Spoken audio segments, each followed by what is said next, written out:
आपके टिकट मिलने ही के बाद भाजपा के तमाम जो आपके साथी थे वो बागी हो चले हैं। अमित राय की बात कर लें हम, रोशनी यादव की बात कर लें हम, नंदराम कुशवाहा की बात कर लें। और कम समय में ज़्यादा अपेक्षाएं जब किसी की होती हैं तो निश्चित लोगों की विचारधारा बदलती है। हम अपने विजन को लेकर दौड़ रहे हैं। हम किसी के नाम का क्यों कहूँ कि उनका क्या विजन था, वो कब कहाँ चले गए, किस दल से लड़ रहे, किस में आस्था हो गई।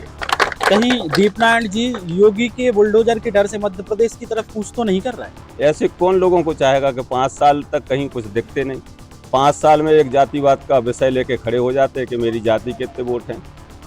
एक बार आदमी भ्रमित हो सकता, क्या बार बार हो सकता है भ्रमित? 2 बार चुनाव वहाँ हारे, 2 बार आपकी पत्नी यहाँ हारी, आप फिर भाग आजमाने आ गए। ये भाग का खेल नहीं, ये आप कर्म अच्छे करिए। नमस्कार, मैं हूं आपके साथ आमिर और इस वक्त मैं मौजूद हूं निवाड़ी जिले की निवाड़ी विधानसभा में। और जहां मैं मौजूद हूं ये उत्तर प्रदेश की सीमा से लगा ग्राम चंदौनी है। चंदौनी में मेरे साथ मौजूद हैं भारतीय जनता पार्टी के प्रत्याशी व सीनियर भारतीय जनता पार्टी के विधायक। क्या लग रहा है भाई साहब, लगातार आप जनसंपर्क कर रहे हैं और आज आप अपने गढ़ में बैठे हैं। इस समय भारतीय जनता पार्टी का गढ़ माना जाता है ये गाँव। भारतीय जनता पार्टी हैट्रिक लगाने जा रही है और निश्चित रूप से हम जहाँ बैठे हैं आमिर भाई, और आपने खुद देखा होगा कि मेरे यहाँ के लोगों को कितनी तकलीफ होती थी जब हमारा जिला एक था। ये कठिनाई दूर करने का काम भी हम लोगों ने इसीलिए किया कि यहाँ के लोगों को राहत मिले, और संयोगवश आज आप अपना भ्रमण करते हुए आज इस गांव में आप भी पहुंच गए हो। तो आपने देखा होगा कि लोगों की जो समस्या हुआ करती थी, कई बार हम लोग टिकट जाते थे तो काम हो गए तो ठीक है, नहीं तो आदमी का पैसा भी बर्बाद होता था और समय भी नष्ट होता था। हमारे मुख्यमंत्री जी ने इस पीड़ा को समझा और मध्य प्रदेश में अनेकों जगह जब जिले की बात हुआ करती थी तो वो तो जिले नहीं बने, वो तो इस पंचवर्षीय में बने, लेकिन रामराजा सरकार की ऐसी कृपा रही कि हम निवाड़ी को जिला बनाने में सफल हो गए। मतलब ये जो गांव है, यही गांव जो है वेश बना था निवाड़ी जिले बनने के लिए। हम कहें कि नींव अगर रखी गई तो इसी गांव को देख के रखी गई। मुख्य रूप से हम जब भी मुख्यमंत्री से चर्चा करते थे तो हम बताते थे मेरी चंदौनी ग्राम पंचायत, तो और भी कई ऐसे गांव हैं जहां, लेकिन हाँ मुख्य रूप से ये चंदौनी ग्राम पंचायत थी जो अच्छी ग्राम पंचायत है, बुद्धिजीवियों का गांव है, अच्छे लोग हैं, भारतीय जनता पार्टी को हमेशा सपोर्ट करते हैं। तो हम तकलीफ मुख्यमंत्री जी को इस गांव की बताते थे, तो उन्होंने कहा कि सच में बहुत समस्या होती होगी, और उन्होंने अपने अधिकारियों को निर्देश दिए कि इसका परीक्षण कराओ, अगर ये बनाने लायक है तो बना देंगे। तो भौगोलिक दृष्टि से निवाड़ी को जिला बनाना आवश्यक था, और हम सब ने देखा कि अब हम जिले मुख्यालय पे आपसे बात कर रहे हैं। आप कह रहे हैं इस गांव को लेकर लगातार आपकी मध्य प्रदेश के मुखिया शिवराज सिंह जी से बात होती थी, कभी उन्होंने नहीं सोचा कि वह इस गांव में पहुंचे, आप उन्हें लेके आए? हाँ, निश्चित रूप से चर्चा तो होती है, लेकिन अब मुख्यमंत्री जी की इतनी व्यस्तता होती है कि कभी जिले के मुख्यालय पे आना होता है, कभी ओरछा, फिर रामराजा की सरकार के दर्शन कर। लेकिन मेरे यहाँ की जनता सच में बहुत अच्छी है। वो जब भी ओरछा उनका आगमन होता है, निवाड़ी आगमन होता है, तो हमारे एक फोन के पर ही आग्रह पर सारे लोग मेरे मुख्यमंत्री जी के से सुनने भी आ जाते, मिलने भी आ जाते। भाई साहब, अब राजनीतिक सवाल पे आ जाते हैं। निवाड़ी विधानसभा से भारतीय जनता पार्टी ने आप पे फिर से विश्वास जताया है, लेकिन आपके टिकट मिलने ही के बाद भाजपा के तमाम जो आपके साथी थे वो बागी हो चले हैं। अमित राय की बात कर लें हम, रोशनी यादव की बात कर लें हम, नंदराम कुशवाहा की बात कर लें। ऐसे में जो आपका ये सफर है, अब जो चुनावी सफर, वो आपको नहीं लगता ये जो सफर है वो बड़ा कठिन होने वाला है? अभी तो जनता से पूछोगे कठिन है कि नहीं है, ऐसा कहीं कुछ नहीं होता। जब भारतीय जनता पार्टी का बहुत बड़ा परिवार है और कम समय में मुझे कहना चाहिए कि ज़्यादा अपेक्षाएं जब किसी की होती हैं तो निश्चित लोगों की विचारधारा बदलती है। हमारी विचारधारा भारतीय जनता पार्टी है। हमारी विचारधारा में हमारा नेतृत्व जो आदरणीय देश के प्रधानमंत्री नरेंद्र मोदी जी हैं, मध्य प्रदेश के जननायक आदरणीय शिवराज सिंह जी चौहान है। हम अपने विजन को लेकर दौड़ रहे हैं। हम किसी के नाम का क्यों कहूँ कि उनका क्या विजन था, वो कब कहाँ चले गए, किस दल से लड़ रहे, किस में आस्था हो गई। मेरी आस्था भारतीय जनता पार्टी में है। मुझे और किसी के बारे में क्या बताऊँ। मतलब इनके अलग होने से आपको ऐसा कहीं नहीं लगता कि भारतीय जनता पार्टी जो है वो टुकड़ों में बट गई है? भाजपा का जो वोटर है अब वो गुटों में बट जाएगा? नेताओं का आना जाना पार्टियों में लगा रहता है। जनता का बहुत भरोसा भारतीय जनता पार्टी के प्रति है, और अभी आपने देखा होगा इस ग्राम पंचायत का उत्साह भी देखा होगा। कार्यकर्ताओं का तो हुजूम है ही, उससे कहीं ज्यादा मेरा चुनाव जनता खुद लड़ रही है। तो नेताओं से मुझे नहीं लगता है कि मुझे बहुत कुछ फर्क पड़ने वाला है। अभी हम आपसे अनौपचारिक एक चर्चा कर रहे थे, आप कह रहे थे कि कई जब बाहरी कैंडिडेट्स जो थे उत्तर प्रदेश के, जब प्रत्याशी यहाँ लड़ने आते थे तो इस गांव की बात कर रहे थे हम, चंद्रावली की।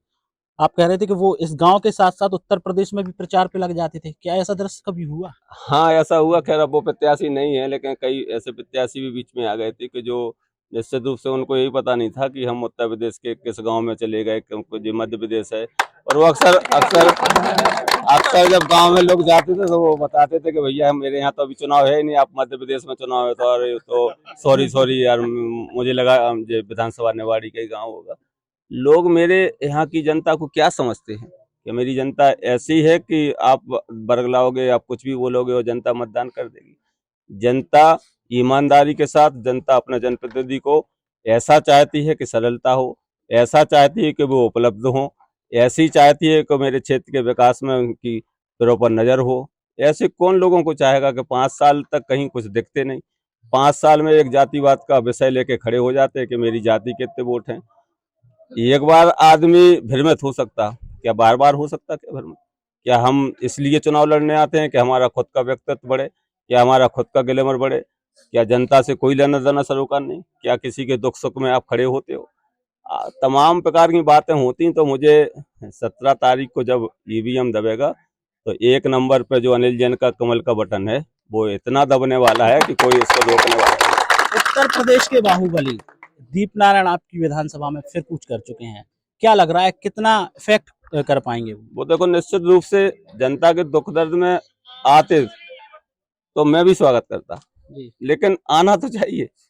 मुझे पता तो है कि कोरोना के समय पे जब जनता को आपकी जरूरत थी तब आप अपने बच्चों के साथ बंद कमरे में थे। क्या मेरे बच्चे नहीं थे? क्या मेरी पत्नी नहीं थी? क्या मेरा बेटा नहीं था? क्या मेरे भारतीय जनता पार्टी के परिवार के लोग नहीं थे?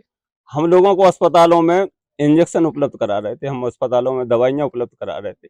हम लोग यहाँ तक भी कि बाहर के लोग आ रहे थे तो उनके पर भेजने की व्यवस्था कर रहे थे। अगर वो जूता चप्पल भी नहीं पहने तो हम अपने हाथों से उनको जूता चप्पल भी पहना रहे थे।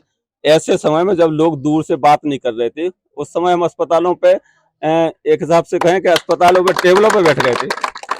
हम लोग दवाइयों पर नजर रखे थे कि दवाई भी व्यवस्थित रूप से हो जाए। हम ऑक्सीजन के सिलेंडर प्रॉपर हमारे यहाँ हैं कि नहीं है, हम लोग वो स्टोर चेक करते थे कि हमारे किसी भी व्यक्ति की ऑक्सीजन से कोई मृत्यु ना हो जाए, कोई डैमेज ना हो जाए। तो हम लोग पूरे तरीका से, क्या आपको नहीं चिंता थी कि हम जनप्रतिनिधि यहाँ से एक बार बन गए, हम फिर मुझे चुनाव लड़ने जाना? तो देखो, बरगलाने का अब समय गया। जनता समझ चुकी है भारतीय जनता पार्टी के प्रति, अपने जनप्रतिनिधि के प्रति। और मेरे साथ तो मेरा ये परिवार ही है। मेरा कितना बड़ा, मेरी पत्नी, मेरा छोटा एक बेटा। मेरा चुनाव जो लड़ती है वो जनता इसलिए लड़ती है क्योंकि वो मुझे अपना बेटा मानती है, मुझे अपना परिवार का सदस्य मानती है। मेरी अगर सामाजिक बात करूं तो शायद 200-400 वोट होंगे, तो 700 होंगे। तो उन वोटों का कोई विधायक बन सकता है? मैं लगातार, पार्टी ने मुझे चौथी बार टिकट दिया। एक बार मैं हारा, 2 चुनाव में जीता, और तीसरी बार भी जैसा मैं महसूस कर रहा हूँ, जैसा जनता ने मुझे अपने हाथों से लिया, तो मुझे लगता है कि ये हैट्रिक कोई रोक नहीं पाएगा। भाई साहब, कहीं दीपनारायण जी योगी के बुलडोजर के डर से मध्य प्रदेश की तरफ कूच तो नहीं कर रहा है? अब देखिए, मैं किसी के ऊपर प्रतिक्रिया नहीं कर सकता। आपने अभी सुना होगा कि उन्होंने कहा कि हम निवाड़ी को नोएडा बनाएंगे। जी। अगर आपने नोएडा गरोठा को बनाया होता हाँ। तो आप क्या 30-40 हजार से वहां से हारते? क्या आप 2 बार चुनाव वहां हारे, 2 बार आपकी पत्नी यहाँ हारी, आप फिर भाग अजमाने आ गए? ये भाग का खेल नहीं, ये आप कर्म अच्छे करिए, कर्म के साथ जनता के साथ जुड़ोगे तो निश्चित रूप से करोगे। अब हम लकीरों से तो विधायक नहीं बन सकते कि हमारी लकीर में राजयोग लिखा तो हम बनते रहेंगे। हम करेंगे नहीं तो जनता क्यों वोट देगी? जनता क्यों मेरे साथ घूमेगी? क्यों मेरा साथ देगी? जनता के बीच में अगर रहोगे, उनके काम करोगे, उनके साथ चलने का प्रयास करोगे, उनके विकास की दृष्टि से बात करोगे, तो मुझे नहीं लगता कि फिर आपको बहुत मेहनत करने की आवश्यकता, क्योंकि जनता सब खुद चुनाव लड़ती है। आज की तारीख में मध्य प्रदेश शांति की टापू है, और मेरा तो उत्तर प्रदेश से लगा हुआ बॉर्डर है। कई बार कितनी आपराधिक गतिविधियां हुआ करती थी। आज के आपने 10 साल 15 साल में कहीं सुना आपने कि कोई ऐसी घटना, कैजुअलिटी हुई, किसी के ऊपर अत्याचार हुआ हो? मैं जब पहली बार विधायक बना तो मेरे कार्यकर्ताओं ने, जिन्होंने मेहनत की, जिस जनता ने मुझे मतदान करके जिताया, वो जनता उस समय चुनाव के जीतने के बाद वो इसमें हो गई कि चलो कुछ दिन रिलैक्स कर लें। अब विधायक जी को चूंकि विधायक बन गए तो निश्चित है कि लोगों का आना जाना होगा। उस समय सबसे पहले मेरे दरवाजे पे किसी ने दस्तक दी तो वो गुंडे थे। अच्छा। हाँ, वो बिल्कुल निश्चित रूप से गुंडे थे, वो मवाली थे जो अपराधों में संलग्न रहते थे। उन्होंने कहा कि वाह विधायक जी बड़ी-बड़ी माला लेके आ गए और विधायक जी अब आप जैसा कहोगे वैसा हो, मैं तो जो वो दुनिया भर की बातें करना शुरू कर दिया। मेरी नज़र में थे ऐसे लोग। मैंने कहा कि भैया तुम गलत जगह आ गए हो। मैं विधायक भारतीय जनता पार्टी को, मेरा नेचर गुंडों को संरक्षण देने का नहीं है, मेरा नेचर हमेशा अच्छे कर्मों की ओर रहता है। तो कृपया करके आप मुझसे कोई उम्मीद मत करें कि आपका संरक्षण में दे पाऊंगा, आपको गुंडागिरी करने की छूट दूंगा, अपराध करने की छूट दूंगा।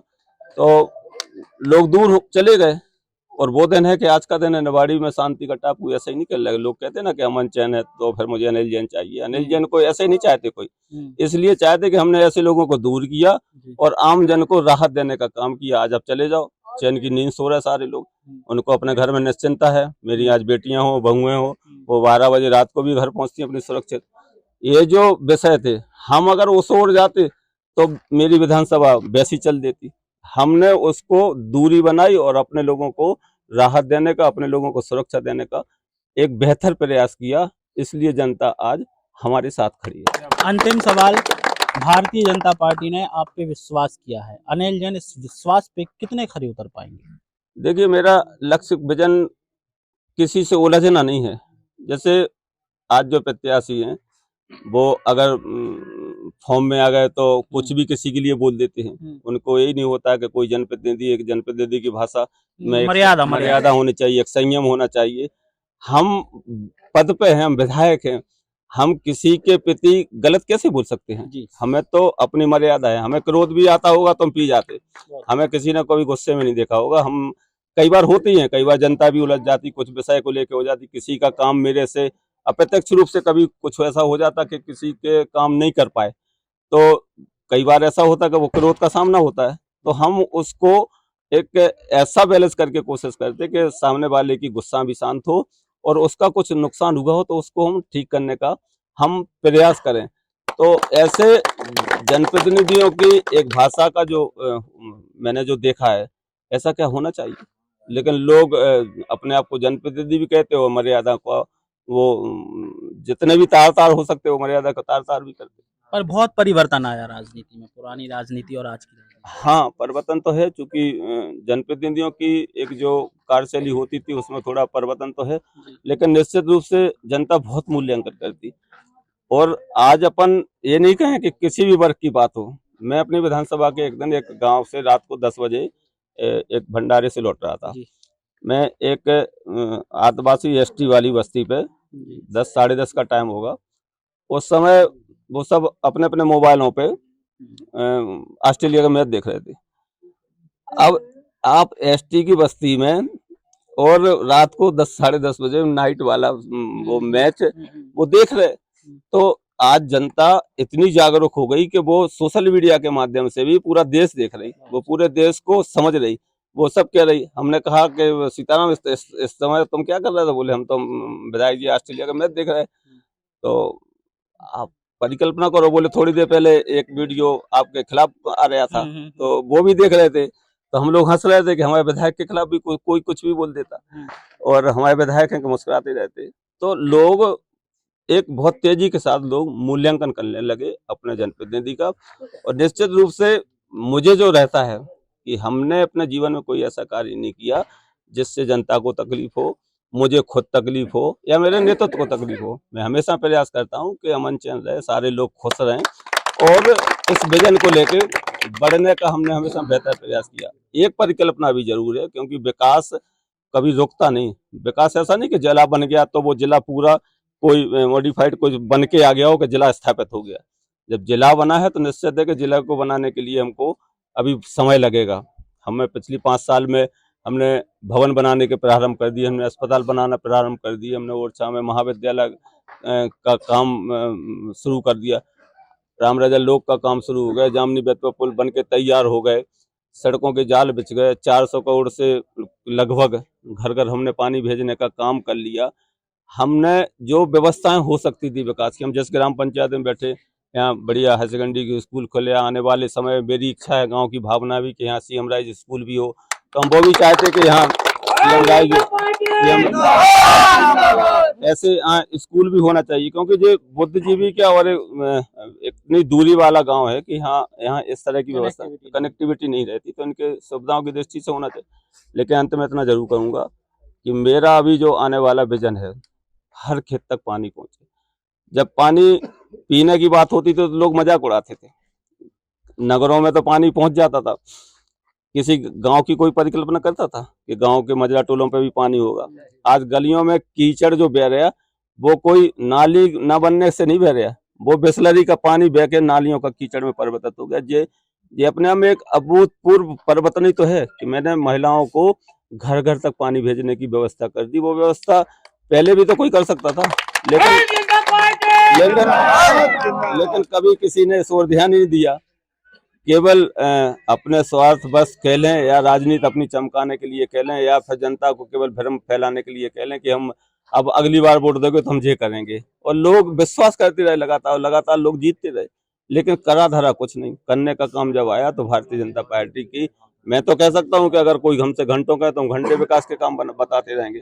आज मेरा जो अगली विधानसभा में अगली जो मेरा विषय रहेगा, जो मेरा बड़ा लक्ष्य है, वो लक्ष्य है कि मुझे हर खेत तक पानी भेजना है। और कहीं भेजने के लिए उसके लिए हमें कोई प्लान की भी जरूरत नहीं है, क्योंकि माननीय प्रधानमंत्री आदरणीय नरेंद्र मोदी जी ने कैन बेतवा परियोजना लिंक परियोजना को स्वीकृति प्रदान कर दी, तो उससे हमारा बुंदेलखंड तो सिंचित होगा ही, हमारा जिले और हमारी विधानसभा एक बेहतर किसानों के खेत तक पानी पहुंचेगा तो किसान समृद्ध होगा। और किसान के चेहरे पे जब खुशी होती है, तो मैंने कई बार बोला कि जनप्रतिनिधि तो सच में वही जनप्रतिनिधि होता है कि सामने के चेहरे जब खिलते हैं तो उसके चेहरा अपने आप खिल जाते हैं, क्योंकि हम जिस जॉब में है, हमारा कर्म ही तो है कि हमें उनको कहीं ना कहीं स्थापित करना है, उनके चेहरे पे खुशी लाना रहता है। तो मेरा ऐसा मानना है कि अगले जो 5 साल में जो मेरा विजन है कि हर खेत तक हम निश्चित रूप से इस लिंक परियोजना के माध्यम से पानी भेजेंगे। और पानी भेजने के बाद भी अगर कई मजरा टोला ऐसे भी रहते हैं कि जहाँ लाइट की अव्यवस्था होती है, 1-2 खंभे के कारण से उनको लाइट नहीं मिल पाती, तो हम लोग वहाँ निश्चित रूप से लाइट देने का भी काम करेंगे। अगर ऐसे कहीं मजरा टोला छूटे हैं, उनके जो सड़कों के जाल, जो हम लोगों ने कहा ना सड़कों के जाल बिछाए, तो मजरा टोलों पर भी हम लोग सड़क देने का काम करेंगे, जिससे विकास विकास यही तो विकास है कि हमने खेत तक उनको सारी सुविधाओं से जोड़ दिया, तो हमारा कार्य करने का मकसद सफल होगा। हमारा जीवन कुछ करने का था वो करने का, क्योंकि लोग ऐसा नहीं, लोग चर्चा नहीं करते। निवाड़ी को जिला बनाया तो अब बरसों तक मैं रहूं ना रहूं, जीवन में ये चर्चा जरूर होगी कि जिला किसने बनाया था। तो इस तरह के जो विषय कुछ होते हैं तो हमारा लक्ष्य होता है। मैं तो अपने आप को भाग्यशाली मानता हूं कि प्रभु रामराजा सरकार की इतनी बड़ी कृपा है कि वो बड़े बड़े काम जो कोई नहीं कर पाया, वो पता नहीं मेरी लकीरों में था कि मेरे भाग में था कि मेरे कर्म में था कि मैंने वो करके देखी। अभी आप टीकमगढ़ से आए होंगे, आप निश्चित है जामनी बेतवा पुल क्रॉस किए होंगे, इसके पहले भी आते थे। क्या आप अपने आप को सुरक्षित महसूस करते थे क्या जब उन पुलों से निकलते थे? सिंगल रास्ता, लेकिन फिर भी आपको डर रहता होगा कि हम इस पुल से जा रहे हैं, सुरक्षित जा पा रहे हैं, अगर कोई बीच में क्रॉसिंग हो गई तो फिर भगवान मालिक होता था कहीं कोई। आज क्या ऐसी स्थिति है? आज मैं कह सकता हूं कि मेरा क्षेत्र का तो ठीक है, कहीं का भी व्यक्ति अपने आप को प्रभु रामराजा की नगरी में ओरछा जाने के लिए जामनी बेतवा बड़े बड़े पुलों से सुरक्षित महसूस करते हुए कहीं से भी आना जाना हुआ। तो ऐसे कई विषय हैं जिनको करने का एक प्रयास है, और मुझे जो लगता है कि ईश्वर ने कुछ करने का मौका दिया तो निश्चित रूप से ईमानदारी के साथ करने का प्रयास करता हूं। बहुत बहुत धन्यवाद। तो ये थे हमारे साथ भारतीय जनता पार्टी निवाड़ी विधानसभा के प्रत्याशी, सीनियर भारतीय जनता पार्टी के विधायक अनिल जैन जी, जिनसे हमने तमाम सवाल किए और उन्होंने उन सवालों के बड़े ही बेबाकी के साथ जवाब दिए। उन्होंने कहा है कि हम किसानों के लिए केवल काम करेंगे, और जब किसान के चेहरे खिलेंगे तभी तो कमल का फूल खिलेगा।